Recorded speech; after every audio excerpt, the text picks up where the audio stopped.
देखो, आपने भूत के बारे में तो बहुत सुना होगा, तो क्या सच में भूत होते हैं या नहीं होते वो आपको ये वीडियो देखने के बाद में पता चल जाएगा। क्योंकि मैं आज आपको एक ऐसी कहानी बताने वाला हूँ जो कि एकदम रियल है, सच्ची घटना हो। ये हमारे गांव के मतलब एकदम थोड़े से पास के शहर की ये जो कि मैं आपको बताने वाला हूँ कि वहाँ पर एक ऐसी सच्ची घटना हुई है ना, जिसे सुनकर बहुत सारे लोगों को रोंगटे खड़े हो गए और आज तक किसी की भी हिम्मत नहीं हुई उस घर में जाने की। ठीक है, तो चलो हम वीडियो को शुरू करते हैं और ये कहानी आपको अच्छी लगी तो वीडियो को लाइक करके चैनल को सब्सक्राइब भी जरूर कर लेना। ठीक है, तो ये बात है बहादुर नगर शहर में एक बहुत ही पुराना सा घर था। सभी लोग उस घर को भूतिया और अहस्य ताकतों का घर बताते थे, लेकिन जो भी वहां रहने आता था उसके बहुत ही अजीब कारणों से मृत्यु हो जाती थी। इसीलिए कोई भी शख्स उस घर को खरीदने के लिए तैयार भी नहीं होता था। लेकिन एक बार विजय नाम के शख्स ने उस भूतिया घर को बहुत ही सस्ते दाम पर खरीद लिया और जल्द ही अपना सारा सामान उस भूतिया घर में जमा कर लिया। वहाँ अपने बेटे मोनू के साथ उस भूतिया घर में रहने आया था। घर में शिफ्ट होने के 1-2 दिन में विजय को अपने आसपास अजीबो-गरीबो घटनाएं महसूस होने लगी थी। पहले तो वह इसे नजरअंदाज करता रहा, लेकिन जब उसको घर में किसी का होने का एहसास होने लगा तो वो सतर्क हो गया। एक दिन मोनू दौड़ता हुआ विजय के पास आया और बोला कि वॉशरूम में पानी आना अचानक बंद हो गया और वहाँ पर सफेद कपड़ों में एक औरत है। इतना कहकर मोनू चुप हो गया और विजय की ओर उंगली से इशारा करते हुए कहने लगा, पापा वही औरत आपके पीछे भी खड़ी है। विजय मोनू को उसी वक्त अपनी गोदी में उठाता है और घर से बाहर निकल जाता है। मोनू बहुत सहमा हुआ था। विजय उसके डर को भगाने के लिए एक कुत्ता खरीद कर दे देता है। फिर विजय और मोनू कुत्तों को लेकर वापस उसी घर में चले जाते हैं। एक रात बहुत तेज बारिश हो रही थी, तभी अचानक घर में बिजली चली जाती है। विजय ने घर की एक खिड़की से बाहर देखा तो आसपास के सभी घरों में बिजली चल रही थी, बस एक ही उन्हीं के घर में बिजली नहीं आ रही थी। तो उसे लगा कि पावर सप्लाई में कुछ गड़बड़ी हो गई होगी। इतने में ही विजय को मोनू की जोर से चिल्लाने की आवाज सुनाई दी। विजय टॉर्च के साथ मोनू के पास भाग कर जाता है। मोनू को घर में फिर से वही औरत नजर आती है। मोनू को सहमा देखकर विजय उसे अपने साथ ही बिजली ठीक करने के लिए पावर हाउस ले जाता है और जो विजय कुत्ता लाया था वो भी इधर उधर देखकर बहुत जोर जोर से भौंकने लगता है। विजय को एहसास हो गया था कि कोई उनका पीछा कर रहा है। जब विजय पावर हाउस का दरवाजा खोलता है तो उसके सामने एक लाश पड़ी दिखाई देती है। लाश को देखकर मोनू डर से चिल्लाने लगता है। विजय मोनू को लेकर तुरंत दरवाजा बंद कर घर से बाहर भागने की कोशिश करता है। बाहर निकलते समय अचानक ही विजय के पांव दरवाजे के पास बनी सीढ़ियों में फंस जाते हैं। विजय बहुत कोशिश करता है पर उसका पांव बाहर नहीं निकल पाता है। विजय को बाहर खींचने की कोशिश करता है, लेकिन बहुत प्रयास करने के बाद भी विजय बाहर नहीं निकल पाता है। उपाय न सूझने पर मोनू अपने कुत्ते के साथ घर के अंदर वापस चला जाता है और दरवाजा अपने आप ही बंद हो जाता है। विजय भी 15 मिनट तक अपने पाँव को बाहर निकालने की कोशिश करता है और अंत में सफल हो जाता है। फिर विजय दौड़ता हुआ घर के अंदर चला जाता है और चारों ओर मोनू की तलाश करने लगता है, लेकिन उसे मोनू और कुत्ता दोनों ही नहीं मिलते। बहुत ढूंढने पर भी मोनू और कुत्ता उन्हें नहीं मिल रहा था। तो विजय हार मानकर वहीं उनके मिलने की आस में उसी घर में रहने लगता है। कुछ दिनों बाद विजय बिजली की सप्लाई को सही करवाने के लिए इलेक्ट्रिशियन को बुलाता है, लेकिन इलेक्ट्रिशियन घर में जाने से पहले ही वहां से भाग जाता है। जब विजय उस इलेक्ट्रिशियन से भागने का कारण पूछता है तो इलेक्ट्रिशियन उसे बताता है कि इस घर में औरत, बच्चा और एक कुत्ता का भूत दिखाई देता है। इलेक्ट्रिशियन की बात सुनकर विजय बहुत उदास हो जाता है। कुछ दिनों में विजय को भी एहसास हो जाता है कि अब उसका बेटा लौटकर कभी वापस नहीं आएगा। इसके बाद विजय इस घर को छोड़कर चला जाता है और लौटकर कभी नहीं आता है। मतलब कि मोनू और कुत्ते का आज तक कभी पता नहीं चला, वो कहाँ गए ये भी नहीं पता चला। उससे पहले एक औरत, उसका बेटा और एक कुत्ता भी मरा था,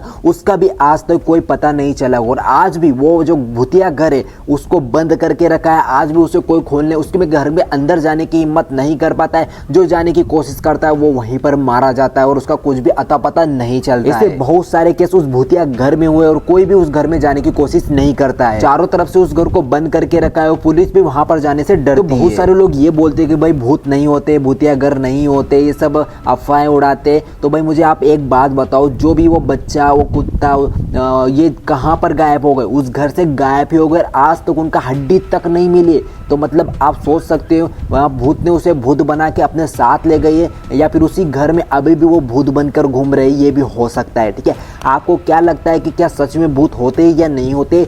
कमेंट में जरूर बताना और अभी तक आपने हमारे चैनल को सब्सक्राइब नहीं किया कर लेना, क्योंकि ऐसे ही भूतिया कहानी से आपको मिलती रहेगी।